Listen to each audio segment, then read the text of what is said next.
Boom. So, I have a question. Since I'm kind of new to StreamYard, and Yeah, everybody gets to hear my question right off, they have no idea what the hell we've been talking about. But do you hear the music in the intro when it plays? I do. Okay, cool. I wasn't sure if the guest was able to hear the intro bit because, like, I hear it, but I don't always know like which thing. Just like with the screen, like I don't know if you see the monitoring screens, I which did. I found out today. Like some of the things you don't, some of the things you do. So it helps to know which thing is what. I did not RTFM when I started using StreamYard, so I have no clue what it really does until I figure it out by doing it. With that, hello to any and all that are currently joining the stream or on the stream. This is Amanda.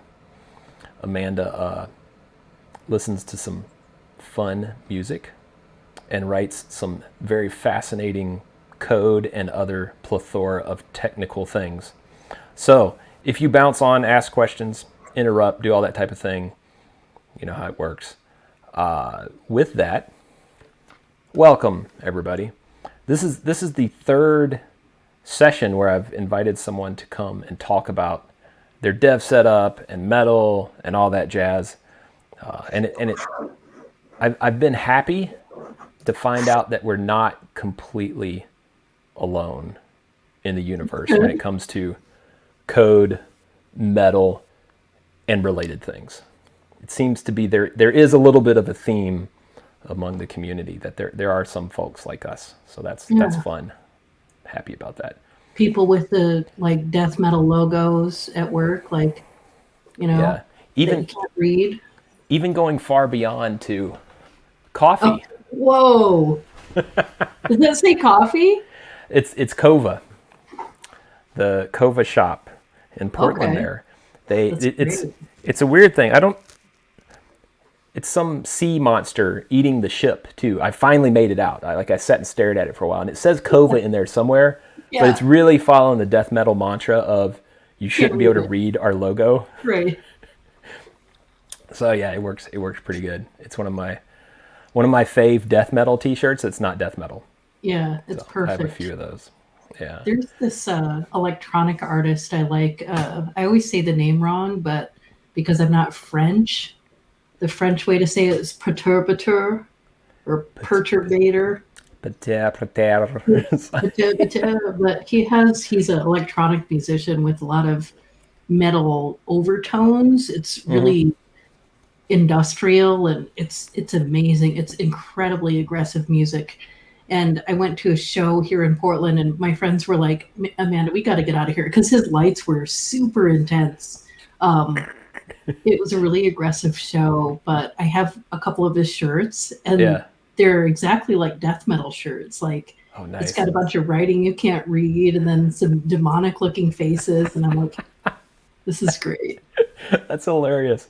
Yeah. I've found that has cropped up a few other places, like just completely unrelated, at least upon first like glance, first assumption about the thing, completely unrelated to death metal. But then all of a sudden, you find out, oh, like a whole bunch of people involved are into metal or something like that, and then they have a logo or a T-shirt, and it's just total death metal, even though it's not death metal.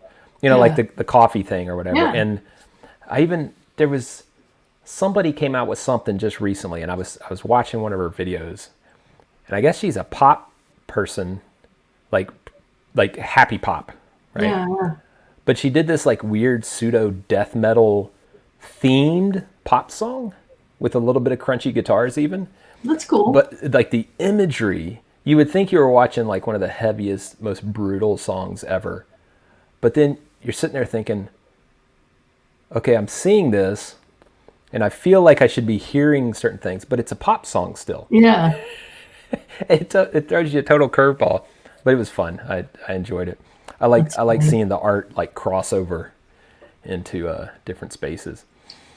A friend of mine said to me a couple of years ago, he was saying that whenever he listens to a lot of metal and then he Hmm. listens to another genre, he's like, I just feel like I'm in a different universe. Like if you listen to metal a lot, it's really it's its own thing. It's like Yes. the blues, it's like,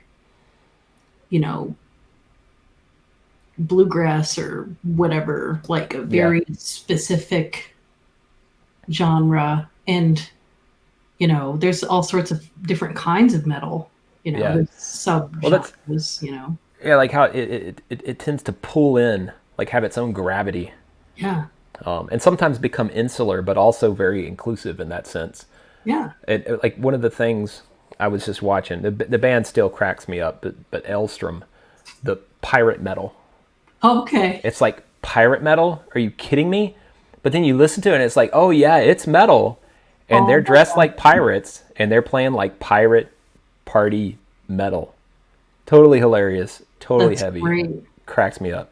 Have But then, you it's all the niches, Viking metal, pirate metal, doom metal, yeah, doom metal, just thrash metal? the whole laundry list, right? Now I'm surprised when I'm like, oh, there isn't a metal variant of something. It'll happen soon enough. You know what I wanted to do? This is a joke. I come up with all these dumb band ideas that most of them are terrible. That's like why I need to work with other people who will be like, no, Amanda, that's really stupid. Because I really don't know the difference. I'm like, it'll be epic for everything. But one of the things I wanted to do would be to have like a Black Sabbath influenced band that's a crossover with like bronies, like My Little Pony bronies, called Brony Iomi. I don't know. I I feel It's like I good. saw some brony stuff Yeah, in the metal. So it'd I'm be like, great. now I'm gonna have to search to see if I have found it or if it was just like a figment of my imagination. But yeah, that type of crossover, that's beautiful. It It's works. ridiculous. And it's always, one thing I love about the metal community too, like the whole, oh, how do you put it? The not family friendly, but very family friendly associations of it, which is like, you come out with something like that, and at first a large part of the community is like, what the? And then Yeah, they're like, okay. yeah. I, Well, I, I'll never forget one of the ones that seemed like the biggest reaction when it happened was when baby metal oh, first kind of did you started read coming Kim out. Kelly's article about that? I did not. Her article is so funny. Like, I have to check that out. it was almost as funny as her article about a band that had a 12-hour long album and she listened to it continuously and it had all these long spaces. And she's like, at one point, she's like, good God, is that the sound of a bass guitar? Like, because there's so many ambient spaces. Like, Yeah. that was the funniest article of all time. But the baby metal one by Kim Oh, Kelly, I Queen gotta, I Kim, gotta. Oh yeah, I know exactly what you're talking about. I've been a big fan of hers for a billion years. the baby metal article that she wrote is so funny. Like I I've gotta. read a couple articles by her that have been like tear inducing Oh yeah, hilarious. Yeah. she's good. Yeah. Yeah, I'm definitely gonna have to find that one. I'm kind of surprised I've missed it. I lose track though. She does a lot of writing, Yeah, really she good does. writing, Yeah. and it goes far outside of metal sometimes. And I try It to read does. everything she writes, and it's hard to keep up with her. But when that band came out though, I just remember a lot of people were like, They're mad. that's effed up, and it's like Yeah. no, like watch it, give it a Yeah. chance, don't freak too much. But at first there was a whole lot of the whole, Super I mad. don't know what I watched, I don't know what it is, I don't understand what's happening, I don't get it, none of it makes sense, and very much it was very much also not just like a this is so different for metal, but also one could tell there was the immediacy of Japanese versus the rest of the world cultural differences. Yeah. And so people were kind of freaked out by it. But then as they didn't close their mind to it though. They're like, well, it's here. I guess I'll listen to that shit. Yeah. And they kind of gave it a chance a few times. Yeah. Next thing you know, people are like, oh, have you heard of baby metal? And the name of it too. Like I don't know. I don't know if you've noticed this, but I've played different genres of music, but people in the metal community, they tend to be really chill. Mm-hmm. And I think it's because like if you play music that literally exhausts you, like it's kind of like lifting weights or working out. Like you get all your aggression out. Oh yeah. And metal people they're pretty chill. They're pretty down to earth generally. That makes me think of was it? Oh, it was. Matter of fact, it was something that Grim Kim had pointed to on Twitter or something. Yeah. But I went and looked at it, and it was a link on one of the metal mediums or whatever, and they were like, "How did metal heads feel about non-metal heads wearing the T-shirts?" Every one of them was like, "Must supposed to be mad." Yeah. Like why would I be mad? Like if they don't know what it is, they're just wearing a T-shirt. You know, and I think one person was like, nobody got stabbed in the face. I think like, some people get mad about it, but it's people like who, you know, I can kind of understand why they do that, because I feel like I don't know anything. Like when I was a guitar teacher, I had a student who, he's this adult, he's a really funny guy. He comes in, he's like, "Do you know this song?" And he said the name of the song, and he'd been my student for years. And I said, "No, I don't know that." And he goes, "Yeah, you fucking do." Because he knows that I don't know the names of things. And I feel like there are people, they can talk about like metal history or music history. Yeah. They know what songs on what album. And they're like these historians or musical like archivists, like librarians. I'm not like that. I just create and am kind of dumb, you know? But they identify with consuming things that they love. Right. So I think that some people be like, "Oh, that's evil. That's gatekeeping," with them being pissed off about T-shirts or baby metal or whatever. But I'm like, but they're not creating, they're consuming it. And it's very important to them. Like they have a totally different experience than I do. Right. And I get that too. And they were talking to the bands though. Like the actual bands of the T-shirts being worn. So like they had, they don't care. Yeah, they were just like, it's publicity. Like if anything, they might accident their way into listening, or they might accident someone else into like listening to it and giving it a chance. So, but yeah, like the people that feel a part of the thing, kind of get like an ownership of, a shared ownership with people that they talk about, like you were saying, you know, they become like almost historians of the band or whatever. Yeah. And they feel infringed upon when someone appears to be that, but then hasn't learned the context or hasn't learned the reasoning of like the shirt or the band or the whatever. So yeah, there's always that conflict. But I thought it was funny, you know, you mentioned like how metalheads generally tend to be laid back. But even the people that get upset about some of that stuff, they're like, you know, at the end of the day, they're kind of like, yeah, they suck. But whatever. Whatever. Yeah, it's like, right. And that is kind of the mantra of the whole metal thing. It's like at the end of the day, you know, if nobody's dying, then you know, you go listen to some more metal. That's what you do. Yeah. So that's good stuff. But I did this metal album that's called Metal Noam. That's like a Noam Chomsky thing, and I got his permission. That's awesome. Yeah, so it's like Noam Chomsky vocals over like it's a couple different styles of metal. It was a little EP, and we did it like all in my studio. And it was just completely for fun, you know, like not for profit, just like, this is really stupid, so I'm going to do it. But also listening to Noam Chomsky made me feel very angry, and I wanted to express that. Okay. You know, just like, I don't know, it made me feel metal, and I got his permission to do it. And I kind of felt like the peak of that. And Kim Kelly did PR for it. And nice. I felt like the best moment, like it got these reviews that were complimentary, which was nice, but the funnest time was like the engineer posted it, the producer like posted it to his Facebook, and some guy with like, you know, long hair and a beard, obviously metal head, intellectual guy, was like, "It's very intellectually pedestrian to do a metal album with Noam Chomsky. You should have picked this other philosopher." And I was like, yes, I love this. It's so fun. I don't know why I thought that was so funny. You know. Well, just the dichotomy of that. Yeah, it's great. Chomsky's too pedestrian. I love it. I love it. It was But like this yes, moment. it's like just non sequitur type stuff. Things that don't match, and then all of a sudden they're Yes. together, and you're like, whoa! Now my head's getting twisted around, and I have to think about this in different ways. But that's good stuff.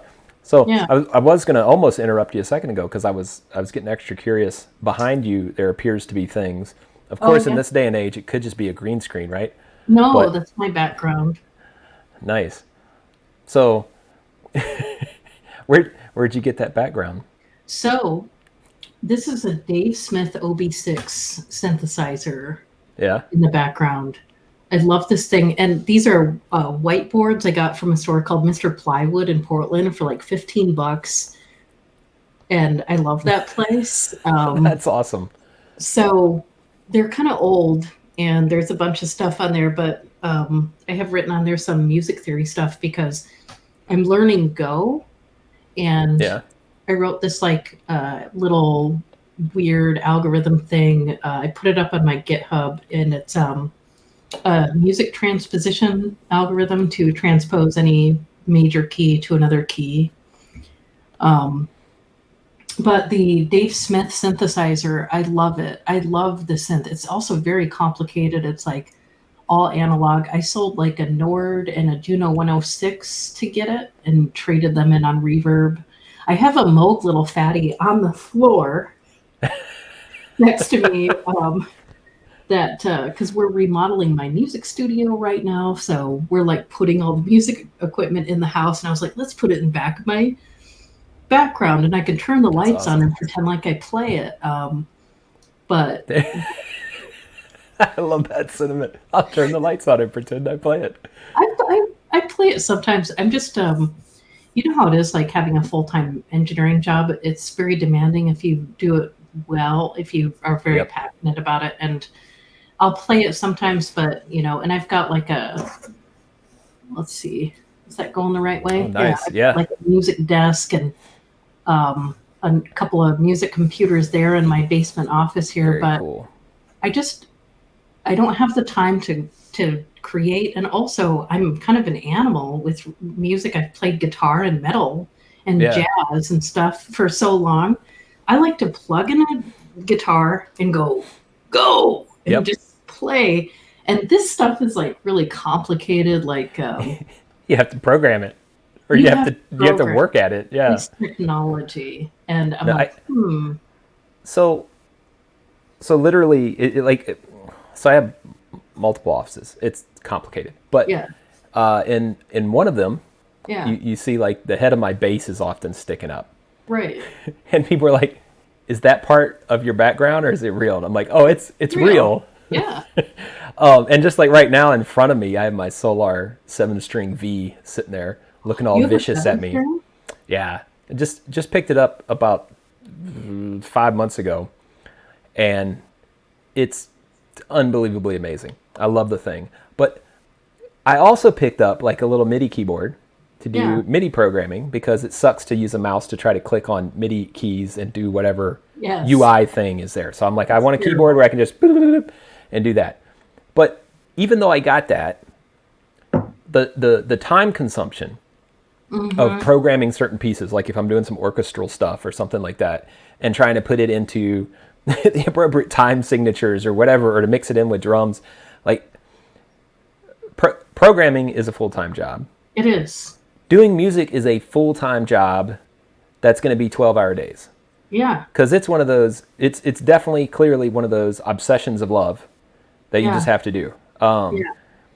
And it makes it super difficult to have two super time-consuming things that you generally enjoy both. One's Yes. for money and one's for because you love it. Right. But then like just the eternal ongoing conflict, like where you practically have to take off time just to Yeah. get something done with the music. And then you're like, I have a 2-minute song. It took me a month.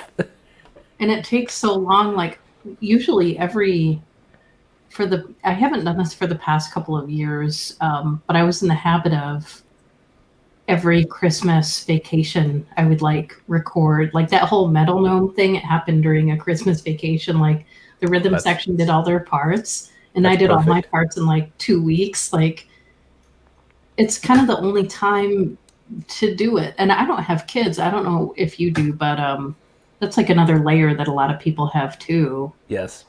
So, I do have a son now. It's 8 months old. oh, Eight-ish months old. congratulations. Keep losing track of time. Between child and pandemic, it's been like, what am I doing? I don't know half the time. But Yeah. yeah, it's definitely there was a few months there where I kind of disappeared from doing anything. It's one of the reasons my Twitch stream had even become completely empty. Like, because I'm like, nope, he doesn't want to do it, then I'm not doing it. Right. So it's been a new challenge to figure out time allocation Oh, amidst I all bet. that. So And you do a lot. Like, you do just setting up a streaming thing like this, like all the work that it takes a massive amount of work. oh yeah, In yeah, addition to it's your day job. yeah. Well, fortunately, I get to some of that converges Right. because I'm in that developer advocate role these days. Yes. So some of that converges, but at the same time, the developer part of it is still very intense. Like Oh, I yeah. need to make sure that I am focused and still spend considerable amount of hours getting things put together and developed for whether I'm showing somebody or just building part of a product or service or whatever. Like that takes a huge chunk of time. And then talking about it, showing people what has been built or what can possibly be built is like on top of all that. So it's all Yeah. peripheral to actually doing it. Right. I think of it often as being a developer advocate, and if you really want to do it well, you have to do a lot of development, and you have to fight to do the development because there's a lot of Hmm. expectation that you're public facing most of the time, and you can fall into that trap and become Yes. you're at risk of being non-technical very That's right. quickly. That's right. And I, to put it simply, I despise that idea. I mean, the Right. reason I'm in this industry originally wasn't because I even knew you could make money at it. It was as stupid as being in music, which was like, I love doing this stuff. I'm going to Same. figure it out. And then Right. all of a sudden somebody said, you can make money being a programmer. And I'm like, Right. holy hot shit, this is awesome. Yeah. Same. Yeah. So, I really make a strong emphasis, no matter what type of role, no matter what I'm doing, to stay technical because that's one of the distinctive parts of the job that I enjoy. So when I tack everything else on, I spend a lot of time trying to figure out how like the overlapping pieces can be done so that I save time to be able to get both of the things done and not like lose technical acumen and technical knowledge, but also still be able to publicly talk about it. It's like this everyday ongoing battle in my head and like trying to, a lot of the people in the community specifically around DevRel and dev Yeah. advocacy, we're always trying to figure that shit out too. It's like Yeah. how do you produce content effectively, be able to talk about it in an informed way, like especially if you didn't produce it yourself and you're talking about somebody else's production of effort or whatever. But even if you've done it yourself and you're very familiar with it, at that point you're almost at a disadvantage to talk about it too because you're overly familiar with it. And you Right. have to like step back and say like, how am I going to talk about this? It's kind of like, you're talking about the keyboards and the MIDI and all that stuff. We were Yeah. talking about that. If somebody's not familiar with how music equipment stuff connects and works and how the software works, all that's completely just, they have no idea what any of that nonsense means. It's just And it's nonsense. not interesting to them Right.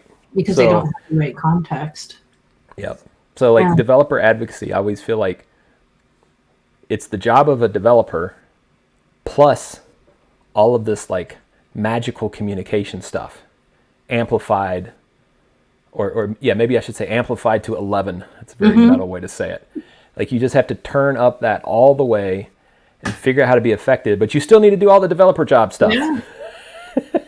It's a So, lot of stuff because just putting together, live streams and teaching, because I used to teach for a living. I used to teach music.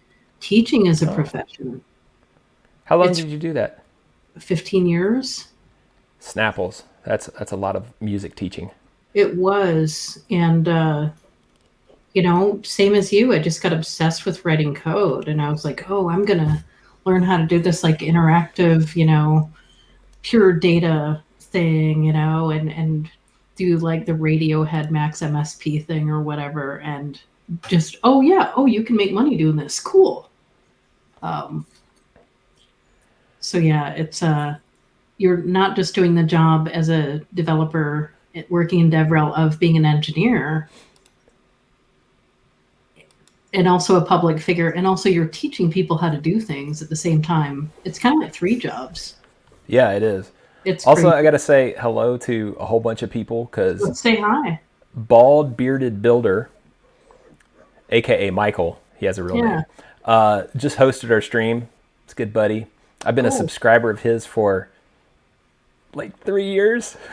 It's getting to be a long time. We always laugh about it when I join his stream, and I poke the button that says show how long you've been a subscriber, because every time I log in, it's like it's a new anniversary month. But yeah, he does a lot of good coding stuff. If you're ever watching streams, he's one to watch. Good fella. And thus, thank you for hosting the stream. Welcome everybody. Is that a chicken head that is on the stream? Oh, that's weird. Like that thing? Oh, it's a dinosaur face. That's trippy. Okay, I got it. I see. Awesome. So yeah, thanks everybody for joining. We're here talking about lots of stuff. We were talking about heavy metal purely, and now we're talking a little bit about music and tech and all the overlapping things betwixt those things. And as always, if you have questions or random thoughts or errant thoughts or miscreant thoughts, whatever, just throw it in chat, and maybe we'll talk about those things too. But Amanda was just talking about teaching music for millions of years and how epic that is. It was so fun. I'm going to tell you a thing that very few people know, because this was a very short-lived piece of my life. So I learned how to play guitar at a pretty young-ish age. How old? 14. Okay, yeah. Hold on, I should be truly honest. Let's put it this way. I was illegally playing in bars in Louisiana. The drinking age was 18, which makes it even weirder, because a lot of people are like, oh, you're 18. I'm like, no, I was 14. Yeah. So I was playing in bars, and usually the band members would be like, we're his parent. Yeah. So the bar owners in Louisiana, being the way they are, were like, cool, whatever. So I was playing music at like 14, 15 years old. And then as I slowly came to the realization of stuff that I may starve to death as a musician, I was like, oh, I need to learn how to make a living playing music, because this is all I want to do all the time, every day. Yeah. And I started to teach guitar lessons. And some of my mentality at the time was very much kind of some of the stuff we talked about earlier in this stream. People would come to me to take lessons. They're like, oh, Adrian's going to teach guitar. We could go take from Adrian, because people knew of me in the area. Right. And so it was very easy to get people to sign up to take guitar lessons. Yes. And at first I thought I was nuts, but I took advice from one of my guitar teachers, or someone who had, not even like I was his student, but we worked together playing guitar pieces and learning guitar stuff. He said, oh, you should do like $40 an hour or something like that. And at the time, especially down in southern Mississippi, southern Louisiana area, that seemed like an insane amount of money to me. Right. So I was like, I'm going to meet halfway. I'll do like $20 an hour, which for someone that's 15-ish, 16 years old, that's crazy money per hour. Right. But anyway, so I did that. And then I ran into one of my first big problems. I wanted to teach music. I wanted to teach it not in the song. sense, right. Right. So I wanted to teach it. I wanted to teach how to put together music. I wanted to teach how to compose. I wanted to teach how to do these things. You can't make money doing that. No, you can't. Nobody cares about that shit at all. People don't want to do that. Right. I'll never forget, like the first student comes in, has a nice Fender Strat. Papa bought him a nice Fender Strat for like $900, obscene money. And he sits down. I'm like, oh, nice guitar. Da, da, da. We're talking about the guitar a little bit. Yeah. I'm like, all right, so here's what we're gonna do. And I have like a whole curriculum. Like Right. I built out a whole curriculum at like freaking Right. 16 years old. Killed myself doing this. Right. I did this, and I'm like, here's what we're gonna do. We're gonna work through this stuff. And he's like, cool. So when do you think I could learn like Smells Like Teen Spirit? That's right. And I died inside. Stunned. Yeah. I'm just like I'm teaching music. And not just You were a kid. You were really Right. young, so you were really serious and like, right, this is what exactly. I do. Yeah. No idea how to react to that. Right. I'm just like, I guess I could just teach you that damn song then. And he's like, cool. So I taught him like the 3 chords. I felt like the biggest jackass ever because I'm like, I wanted to imbue like Yeah, actual knowledge about music. People don't And- want that.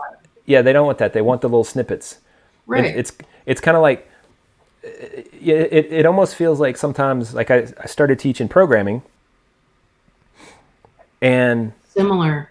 the immediate thing was, well, I have to get this thing done where I do like an image upload. How do I do that? This one thing. Right. And I'm like, well, you just do this, and this, and there, you're done. And they're like, oh, cool, easy. And I'm like, I don't even know if I'd call that programming at that point. Like you've just done a little widget thing. And outside of that, you can't extrapolate from that much. So you don't have a lot of value aside from, well, you know how to upload an image via an image uploader or something. It's rote memorization Right. as opposed to learning scales or music theory or data structures. Like, and that's why I talked about this junior developer I'm mentoring who I really believe in. He went to code school. And he's like, that made me kind of angry. He said, because I want to know how it works. And I said, oh, okay, I'm going to pay for you to take a assembly course. You're going to learn assembly. And then I paid for him to take a data structures course and to learn C and learn C++. And now he's going back and doing app developer full stack stuff. But now he has a understanding of like what a stack is and what a queue is. That's awesome. But when I taught guitar, it was the same thing. Like, and I taught for so long, and the way I made money at it was I would say, well, you can learn what you want. You can be a musician, or you can just play songs and drink beer and be happy. Yeah. But, you know, Neither wrong. Yeah, I don't really care. Yeah, exactly. What you want to do, you know? But I had that initial shock at first too, and I wasn't 15. You know, I was in my, you know, I was a little older than that. Not much. 15s. Yeah. Yeah. But I had that same like, but wait, don't you want to learn how to play, you know, don't you want to learn how to read jazz charts or whatever and do something that's like based on theory and it's brutal and difficult and be criticized and have a really hard time? It's like, turns out that most people don't want to be brutalized and have a difficult, hard time. Right. I know. They want to have a nice funk. Yeah. Yeah, that's, you know, it comes full circle, and I feel like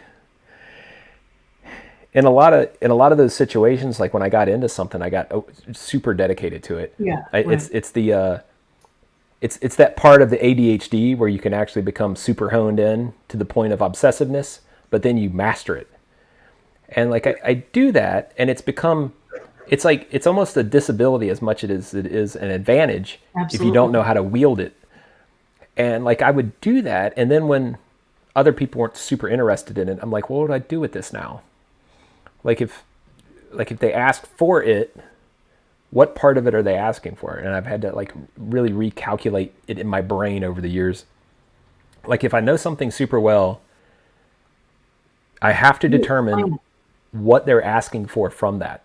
Do they want to have that knowledge too? Do they actually want to garner that, or do they want to know parts of it? Just do the thing. Did they want to just do the task, or do they want to, you know, and a friend of mine was asking me about guitar advice the other day. He was kayaking in the Yukon in an abandoned mining town in his kayak with his buddy. That sounds fun. They found an abandoned shack with a late 1950s all tweed Fender Vibrolux in mint condition in the middle of the Yukon in an abandoned mining town, kayaked it back to land. He's been for 20 years. And he started asking me like how do I sell it and what do I do? And he was like, oh, thanks for helping me, Amanda. And I was like, well, I love being a little edgelord and, Yeah. explaining things to people. I was like, no, this is fun for me. Like, it's very time consuming, but I love teaching people things. And as a DevRel, you do that all the time, Yep. I do enjoy the aspect too. The general gist is to talk about things that people want to know about, Right. the little pieces or whatnot. But there is always those situations too where I think one of the ones where I always have to like be careful of or whatnot that have happened in a few workshops I've done just in the past couple of years, where specifically it was about Apache Cassandra workshop. Yeah. And it was super fascinating because a psychological, social learning element started to occur right before me in front of the workshop. And unfortunately, I had to like get back on the main track. Yeah. But I wanted to go down this path because it was more than just the person in the class was asking questions that were completely valid questions. Like, well, why do you do last right wins or last right gets written, whatever. Right. And I was like, well, because of this, this, and this. And he starts to pick it apart. Right. And he's like, well, what happens if two like collide or something? What happens if you have different timestamps? What happens if the server's clocks are off? And I'm like, I want to teach you so bad. Right. And we started going down that rabbit hole. Yeah. And at some point, a few of the keywords came out. And I was like, well, what you got to do is you got to have like, you get you a vector clock thing set up. And he's like, what? And I'm like, oh, it's so neat that he's like learning this and realizing it in real time right before me. And of course has no idea about like what a vector clock is or how you do any of these like balancing between these things that are inbound. And it was as fascinating to watch him work through this very intelligently, yet have no idea that anybody else in humanity had figured this stuff out before. It's wonderful. Yeah, it is. And I wanted to just like take him aside and go talk about it for like the next 6 hours and nerd out on it. Just him. But then my co-teacher was like, Adrian, there's 40 other things we have to talk about. Yeah. And I was like, oh shit. So we like got back on track, but watching that happen, like go from well, here's a little curiosity that, just in a completely like innocent question. And then it explodes into, oh, there's actually like a field of practice around this. And there's a lot to know. It's always so many things from music to like history to whatever. Whenever that pops up, I'm always just like, oh, let's go talk about it for 20 hours. It's so fun. I love it. And I was lucky as a guitar teacher because I got to sit with people, and I also I taught a lot of adults, but then I got to do one person at a time. And I remember there was this one kid, he started taking lessons from me. He was super young. He was like 6 or 7, and he was brilliant. And I remember when he was like 10, he was like transposing some stuff, and he just ran circles around me. And, and I was just like, I'm so happy right now. Yep. Like, it's the best feeling ever. One of the things I see these days, and it like brings a tear to my eye almost, but there's always like the weird mental limitation we have at points in time, kind of like a temporal limitation at that moment in history, where you just don't think someone can do something, or you don't think you can do something, or like no human has done a thing. But like I used to ride BMX, vert, street style, do ramps, stuff like that. Cool. Completely nuts stuff. Yeah. And like I was not super good, but I wasn't bad by any means. I could ride stuff and like bounce off of shit and blah, blah, blah. Sounds great. Like, I go on Instagram or TikTok or whatever, and I look at what like somewhat regular riders do now. Yeah. With basically the same bikes. The bikes they're a little tougher, like they've gotten the welds a little bit better, whatever. but nothing so significant other than merely knowing they can do it and trying to do a thing. Yeah. And like the stuff that people can do on like BMX bikes now, just riding vert through cities and stuff, like riding along one wheel, just floating, doing stuff. And I'm like, it's super cool. No one even imagined that was like a thing or possible if it was even imagined. And seeing people just like remove barriers these days in that regard is just super fascinating. I love it, especially in metal too. Yeah. Have you heard what's the Polyphia? Mm-hmm.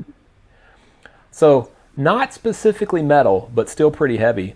But like it is proggish. And I'm sure it's probably called like new metal or post metal. It's probably some prog. Yeah, exactly. Some description of whatever stuff so that it doesn't fit into a description or a category. Right. But like the first time I listened to them, it blew my mind in a similar way as like I'm sure people when they heard like Eddie Van Halen or something like that. Yeah. Like he did that tapping thing. Yeah. And then I heard like the first time I heard some melodic pieces where there were actually not just like one or two guitars, but like four. Yeah. And they were like overlapped on each other. And I'm just like, oh my God, the intensity of that is amazing. It is. But the guitarist in that band literally is like playing on the fretboard with the fingers. Oh, tapping. Double tap. Doing double tap, but also like bring the chordal structures back and forth, right?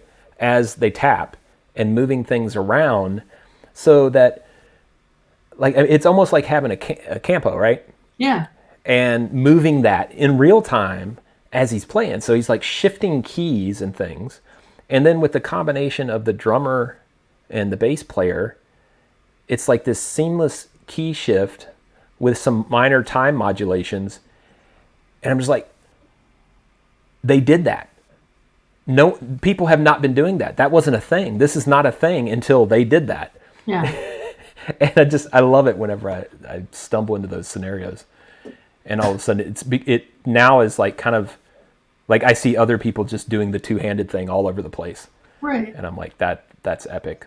That makes me think about Rush for some reason. Like also my husband jokes around with me. We're like watching Criminal Minds. I love that show. And there's like one episode where there's this like serial killer and he's sitting on his couch and someone like gets into his head by playing Rush. And my husband just looks at me and I'm like, no. Yeah. All sorts of implications there. But they did all sorts of things that no one had ever done before. And I know some people are irritated by Rush. I work with a guy who's like, Amanda, I don't like Rush. I'm like, you don't like chipmunk metal? Come on, dude. What's wrong with you? Like, I know why the things that I like are ridiculous, but I still love them. So yeah, like that's one of the things too. I fumble into that a lot, where people will just blanket not like a thing. Yeah. But it doesn't mean you can't get value out of something that they might have provided. Some of the most horrible things in history have provided us amazing technology and whatever. And it's not like we should just throw the technology away. It's something. Yeah. It is, but it's like if it can advantage us now, I mean, note the bad things and let's not let that happen again. But also don't just throw away the advancement that has been made. Yeah. I mean, the guy who invented I think it's called the Schottky diode. Terrible person. Oh yeah. His name is Leo Schottky. He's not a good guy. But I mean, just most of the reasons we have rocket tech today were developed for not very good reasons at all. Yeah. So yeah, I mean, it's a laundry list of stuff, and you know, every once in a while somebody will mention something about medical stuff, and I'm like, don't get hung up on there because we're gonna have to throw away probably like 80% of like good medicine. It's like it can get super creepy really fast. There's this. I remember this kid I was teaching a long time ago, and he was like crying. He was really upset. He's really creative. And I was like, oh, don't worry. The arts are not for well-adjusted people. You're right at home, honey. Like, you're okay. You're going to be really creative, but just remember to, take care of your heart and your head. Take care of yourself. You're never going to be normal. You're like way too creative for that. So Yeah, I think I'm thankful that I'm pretty sure I sorted that out at a very young age. There was probably some crying fits and such, or whatever, but yeah, at some point I just gave up. I'm like, I'm not gonna be like, what's the, I guess it was the most common name in America for a long time, the John Smith or whatever. It's like, I'm never gonna be a John Smith. It's just not gonna happen. Yeah. So, and at this point, I'm like, it's a faint memory of even having to go through that like change in mental state. Oh yeah. So, it's been great to talk to you. I have to get back to work because I'm flying out of town and doing all this stuff starting tomorrow, and I have to put some features before the end of the day. That's cool. It's been awesome to talk to you too. It's been so great. You have taught me many things. One of them being, whenever I start these things, I need to just start them. Oh yeah, because unfortunately, right, we talked for like 30 minutes before we were like, oh yeah, let's start the stream so we could talk to everybody. But yeah, it's been awesome talking, and we'll have to talk again real soon. That sounds great. I've got a list of sweet metal cuts I want to share with you next time. So definitely, let's do another one of these within the next few weeks. I'll be around. Yeah, and of course you can just send them to me asynchronously too, without this happening. Unfortunately, everyone else will miss the metal cuts, but we might bring them up later again. Well, one I wanted to mention was okay. So I have a list of things here. Probably one of the best ones is VHOL had this album that came out called Deeper Than Sky. Yeah. Several years ago. This is one of the best albums of all time. John Coava on guitar. The first song, it's on Bandcamp. It's called The Desolate Damned, I think. Or yeah, that's the name of the track, but it's VHOL. VHOL? Yeah. Wait, is it like VHOL.bandcamp.com? I'm going to send it to you in private chat. This record, like the first track, there's no way you can listen to it without like cracking a huge smile. Like the guitar it's amazing. He's one of the best guitar players in the music industry. His name's John Coava, and it has Aesop Decker, who played in Agalloch, and a lot of other. Yeah. And it has Mike Scheidt from YOB. Yeah. And oh man, he's a screamer on this album. Like the vocals, like this is one of the best metal albums of all time. I love it. So I'll leave you. I wonder if I can. Oh, I'm gonna do a thing and see if it works, because this will be like the first time I've ever done this and maybe gotten it to work. I have to click on the share audio button. And I'm probably gonna drop off while you start playing that. Cool. It'd be perfect. Yeah, exactly. It'll be like you're playing out music. So on that note, awesome. Thank you for joining us. We're going to check out VHOL and catch everybody next time. All right. See you next time.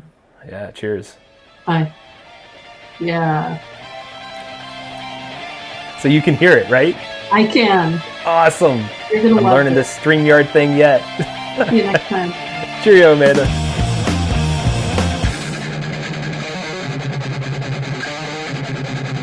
So yeah, everybody, go check out VHOL.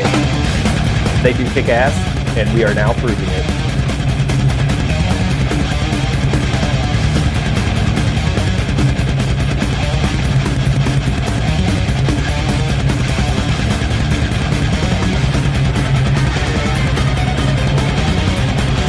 On that note, everybody,